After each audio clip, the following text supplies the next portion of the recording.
The Manhattan District Attorney's Office, as we know, is one of the great civic institutions in this city with a storied history. There have only been 3 elected district attorneys in the last 75 years, and each one of them has had a marked impact on our city, on our safety, and on our criminal justice system. Thomas E. Dewey, who took office in 1937, became nationally known as a gangbuster for his prosecution of organized crime. When Thomas Dewey left office, Frank Hogan served for what then seemed like an incredible span of 32 years.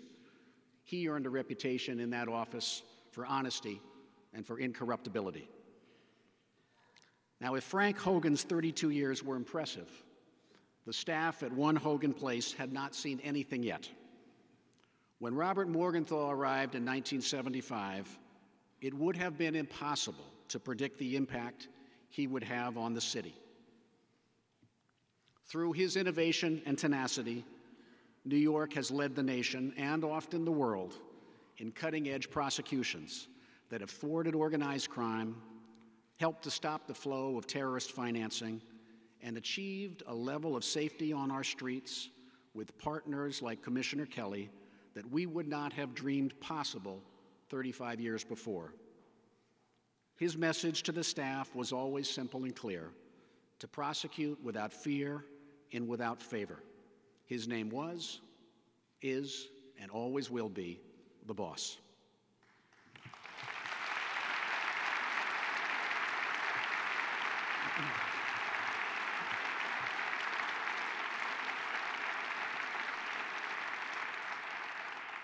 Now, hard as it may be to believe, I am exactly the same age as Robert Morgenthau when he took office 35 years ago.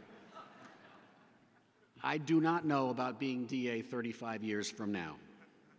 But by 2045, I do know this: I want to feel half as good as you feel, Bob, think half as clearly as you do, and act half as boldly as you do today. So to Bob Morgenthau.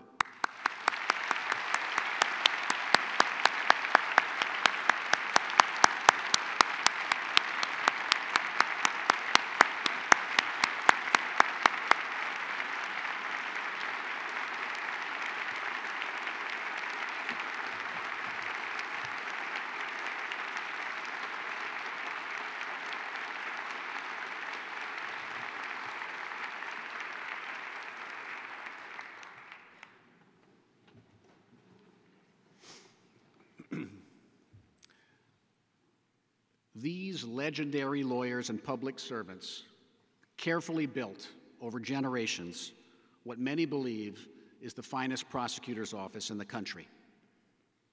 The foundations that they so carefully built, I will faithfully preserve.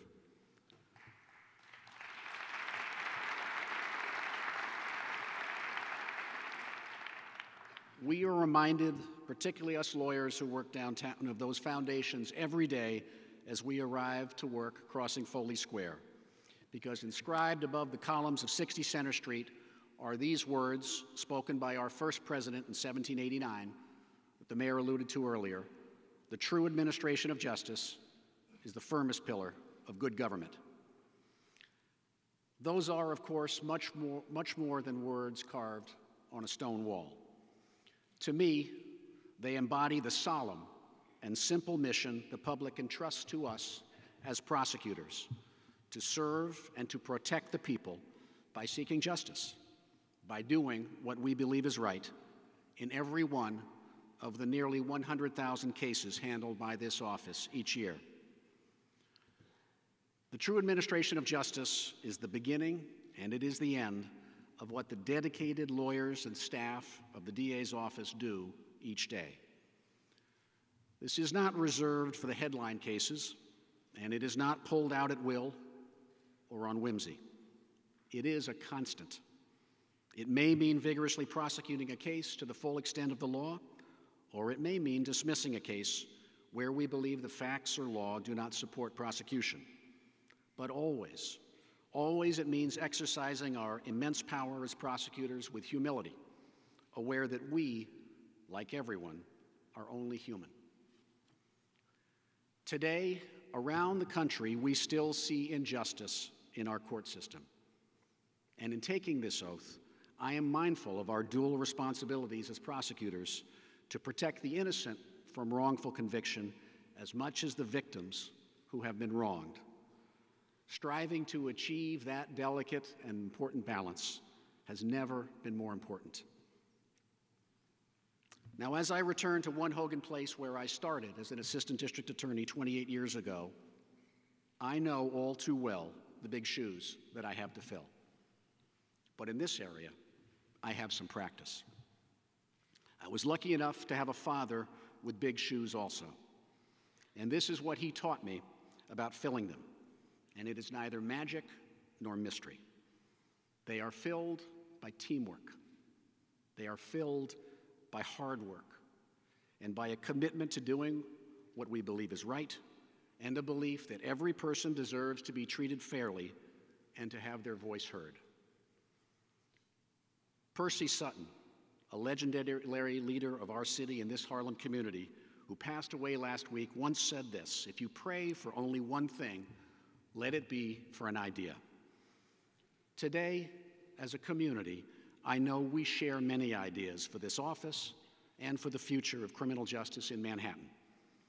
But I believe that first among them is that justice should inform the lives of New Yorkers, not as an abstraction, but as a tangible daily presence. Justice is what allows a community life to flourish by ensuring the safety of our residents in a justice system that is and is perceived to be fair.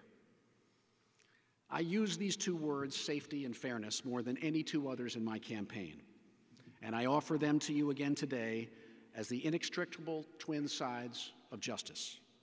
One without the other is simply unacceptable, and only by serving both can we ensure that New York remains a vibrant and peaceful home and the safest and the greatest city in the world. Thank you.